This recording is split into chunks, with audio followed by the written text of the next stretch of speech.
I hereby confer upon you the honorary degree of Doctor of Humane Letters, which you have so justly earned, with all the rights, privileges, and responsibilities pertaining thereto, and invite you to deliver this morning's commencement address.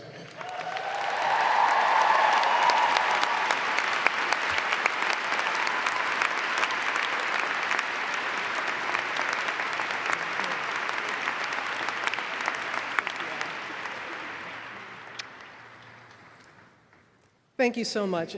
This man right here, much of what you heard about me would not have been possible if it were not for Al Jaffe and so many other executives at ESPN for not only giving me an opportunity 25 years ago, I know it's hard to believe, but also for showing me what it means to be a true journalist. And for that, I will forever be thankful to teach me about it's about people and not the process. Congratulations to my fellow honorees. And congratulations to the class of 2015 here at Emerson. Woo! That's what I'm talking about. My soon-to-be fellow graduates here at Emerson. You don't have to call me Dr. Roberts. You can call me Robin, okay? You know, I was thinking, what could I possibly give you for a gift, a graduation gift, and for your families as well? I racked my brain and I said, you know what? How about a short commencement speech? Woo! That's right. Okay, you didn't have to whoop too much. All right.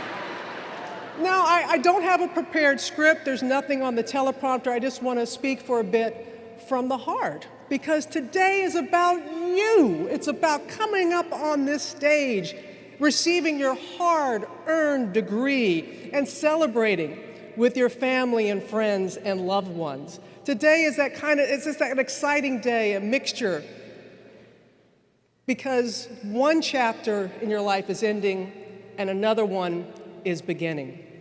And I'd like to think that it wasn't that long ago that I, too, was sitting at my commencement at Southeastern Louisiana University. We were the Lions as well. Yeah, so we have that in common. And like you, I was so excited. And like some of you may be right now, I was fearful too, because I didn't have a job waiting for me. And I was eager to start my career, but to start your career, you need a job. And I did not have that for me right then. But like you, I had put myself in position for some good things to happen. Proximity is power. You can wish, hope, and pray all you want. I'm a very spiritual person, start every day with a prayer of protection. But if you don't put yourself in position for these good things to happen, you're going to make things a little more difficult for you than need be. I learned that through playing sports. I wanted to be a professional athlete when I was growing up in Mississippi, but there's a little thing called, what was that again? Ability that you must also have, not just passion and heart. I was the state bowling champ when I was 12 years old, so, hey. Right. Tennis was my first love. I would come off those courts in Mississippi and I would curtsy like I was at Wimbledon, eat strawberries and cream. But being this height, which I have been since the 8th grade, a basketball was put in my hands. But I realized that though I didn't have to get in the proper position to rebound and score when I was in the 8th grade, by the time I got to high school, people were catching up with me in height. And I knew I wasn't going to be that professional athlete. And I decided, you know what? I still want to pursue my passion at that time for sports. And I decided my senior year, I'm not going to be a pro athlete. I'm going to be a sports journalist. And to achieve that, I needed a college education, and to do that, I needed a college scholarship. So my team still needed me to be a post player in high school, but no one wanted a 5'10" post player. They're not going to give a scholarship to a 5'10" post player. So on my own time, I had to learn a new position so I could get that scholarship. So I was in that hot, steamy gym at lunchtime, before and after school, learning that sweet 18-footer off glass, not because I wanted to be freshman of the year at Southeastern Louisiana University, which I was. Please hold your applause. No. And I wasn't in that hot gym going to my left to shoot that sweet 18-footer because I wanted to be MVP 2 years running at Southeastern Louisiana University. Again, like you, positioning myself, putting myself in position for some good things to happen. So I'm there at Southeastern, I have the scholarship, and then I'm sure you've realized this too, you look around and there's a lot of people who want to do what you want to do. And so you realize, I got to have some little bit more. I needed some practical experience. And so I went to the local radio station in Hammond, Louisiana, and you are very fortunate to have 2 great stations here. I got to tell you, the underground sound of Emerson? Yeah, baby. You're very, very fortunate. I had to go to the local station in town in Hammond, Louisiana, and I said, you know what? I need to get some practical experience. I'm majoring in communications. I'm playing on the basketball team. I want to be a sports journalist. Can I be your sports director here at the radio station? And they said, yes, you're doing really well. We've checked up on you. Tell you what, before your 8 o'clock class, you can come in. You can have your own sports shows. You can have your own sports talk shows. And I think, ask and ye shall receive. This is terrific. And they said, oh, did we tell you you're going to have to DJ on the weekends? And I'm like, you know how it is. I don't really have time to do that. And they said, oh, did we tell you we're a country music radio station? Okay, I remember it oh so well. WFPR 14 Country, hometown country friend since 1947. Ron Renee here, Butch on Saturday night for the best in country music. Woo! My fellow graduates, by any means necessary.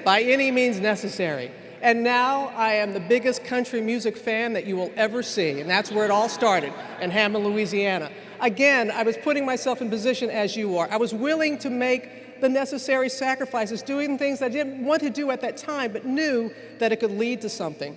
And then I had that practical experience, and no one's really wanting someone who looks like me to be their local sports anchor or reporter. I was receiving full-time offers in news and received 1 part-time position in sports, $5.50 an hour, 30 hours a week, to be the weekend sports anchor in Hattiesburg, Mississippi. I didn't hesitate to take that part-time position over the full-time offer because I was dreaming big, what we were talking about earlier.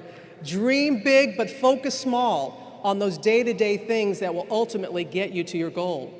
And so I did that and was there in Hattiesburg, then Biloxi, then Nashville, Tennessee. So that country music came in handy, living in Nashville for a time, Atlanta, Georgia, and then, thanks to Al Jaffe, who I answered the sports question right for the interview, the Heisman Trophy winner. Do you remember? Andre Ware, 1990. And I said to him, I know it was that long ago, I knew at that time that I had done the work necessary to get there. And one of my first assignments that I received was Wimbledon. I made it to Wimbledon.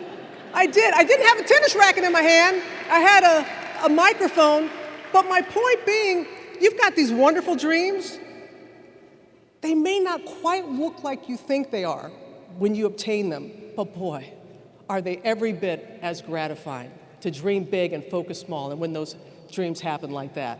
And so I was grateful to be at ESPN, and then I was also very fortunate that I was getting opportunities to move on and to do other things. And at first I was saying no because you got to be willing to venture outside of your comfort zone, and being at ESPN and being involved in sports is my comfort zone. You have to be willing to venture outside of that.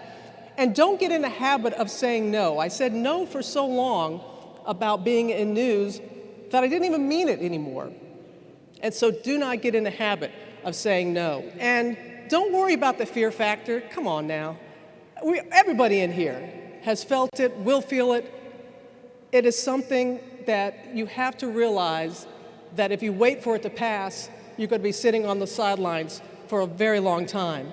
And what I have found is that when fear knocks, and it will, to let faith answer the door. Let faith answer the door when fear comes knocking. I do not know what it is that you want to do.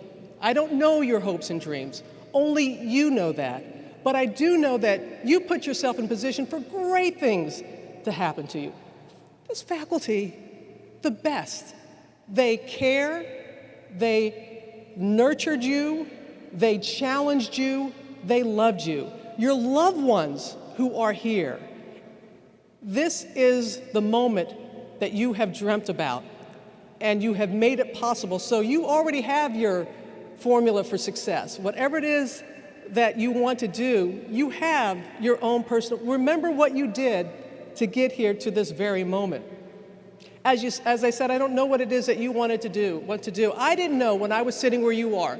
I had no idea what the future held for me. I had no idea that I would face cancer not once, but twice, and still be here. And to my fellow overcomers, thrivers that are here, we are all just a little bit stronger than we think we are. And those wonderful lessons that you learn can help you when you face those challenges, and we all will.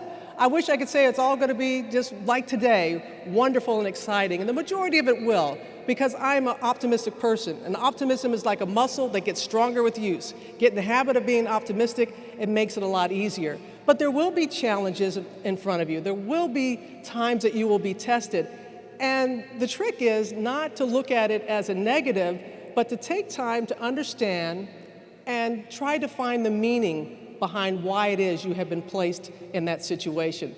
The situation is not the tragedy. It's if you don't take the time to understand the meaning. So I didn't know that I was going to face that and get by that. I didn't know I was going to be working at ESPN. You don't know what's in your future. I didn't know I was going to be at GMA interviewing presidents and world leaders and being on the Oscar red carpet chatting up celebrities like, what up, Brad? Hey, Angeline, how the kids? How they doing? They all right? Oh, all right, I got to see you. I had no idea. I had no idea I would be at a cameo in Pitch Perfect 2, #1 at the box office, by the way. There's all a little Bella in all of us. We all have little Bella in all of us, don't we? We do. My point being, it is wonderful, all the things that lay in front of you. And you have the resources, you have the tools, you have the means to do whatever it is that you want to achieve. And lastly, I say to you, don't have a cameo in your life story. Have the leading role in your life story. I thank you. I appreciate this opportunity to share this wonderful, wonderful day with you. And as I take a seat, once again, because it's all about having an attitude of gratitude, and that's what we do as Emersonians, am I right? So I want the fellow class of 2015, show your family and friends, show this faculty how much you appreciate them making this opportunity a reality for you today. Congratulations.